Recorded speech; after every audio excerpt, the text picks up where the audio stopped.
দা প্ৰতিদিনৰ সমূহ দৰ্শকক শাৰদীয় দুৰ্গোৎসৱৰ আন্তৰিক শুভকামনা জনালোঁ।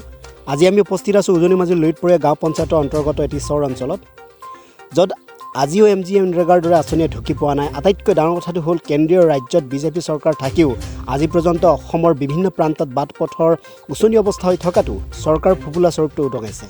তেনে সময়তে লাচন চাপৰিৰ একাংশ সচেতন ব্যক্তিয়ে বিশেষকৈ ক'ব লাগিব যাদৱ সন্থাই গাঁওবাসীৰ উন্নয়নৰ হকে চিন্তা কৰি প্ৰায় 1500 মিটাৰ দৈৰ্ঘ্যৰ পথ মেৰামতিৰ পদক্ষেপ হাতত লৈছে। এই মুহূৰ্তত কেমেৰা পাৰ্চন ৰবিনে দেখুৱাইছে সমগ্ৰ দৃশ্য। মই দুই এজন ব্যক্তিৰ সৈতে কথা পাতিবলৈ চেষ্টা কৰিম।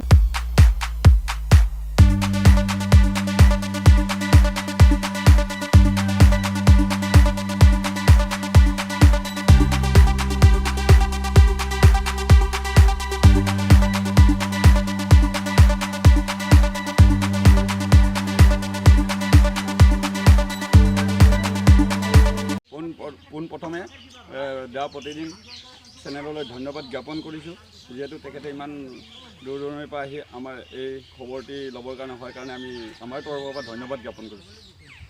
আপোনালোকে যে কাম কৰি আছে কি উদ্দেশ্যত কৰি আছে? আমি যিহেতু এই ৰাস্তাটো বৰ বেয়া হোৱাৰ কাৰণে বোকা পানী হয়, ল'ৰা ছোৱালী স্কুল যাবলগীয়া হয়, ঘাটলৈ চিকাৰী ঘাট যোৱা মানুহৰ কাৰণে অসুবিধা হয় বুলি আমি ৰাস্তাখন বনাই আছোঁ বৰ্তমান।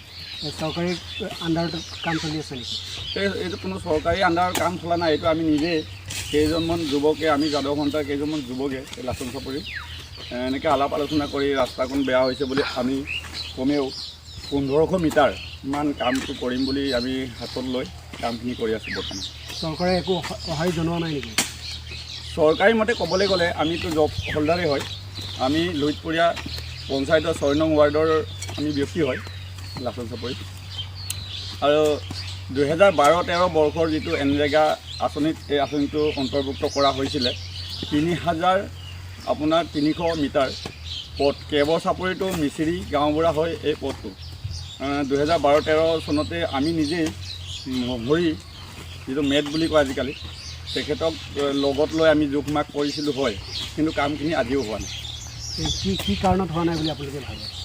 বিশেষকৈ এতিয়া কাৰণখিনি আমি ক'বলৈ ক'ম জটিলে, যিহেতু অফিচত পঞ্চায়ত অফিচত গৈ কাহিনীখিনি বন্ধ হৈ আছেনে ঠিকাদাৰো হেমালি নেকি বাৰু?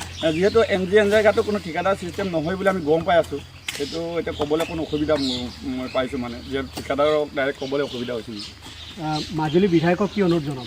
মাজুলীৰ বিধায়ক আমাৰ ভৱনগাম ছাৰক মই বিনম্ৰভাৱে অনুৰোধ জনাব বিচাৰিছোঁ, আপুনি আহক এবাৰ আমাৰ লাচন চাপৰিলৈ। ইয়াতে আহি আমি কেনেকুৱা এটা মানে অসুবিধাত জীৱন যাপন কৰি আছোঁ, আপুনি এবাৰ আহি চাওকহি বুলি মই অনুৰোধ জনাইছোঁ তেখেতক।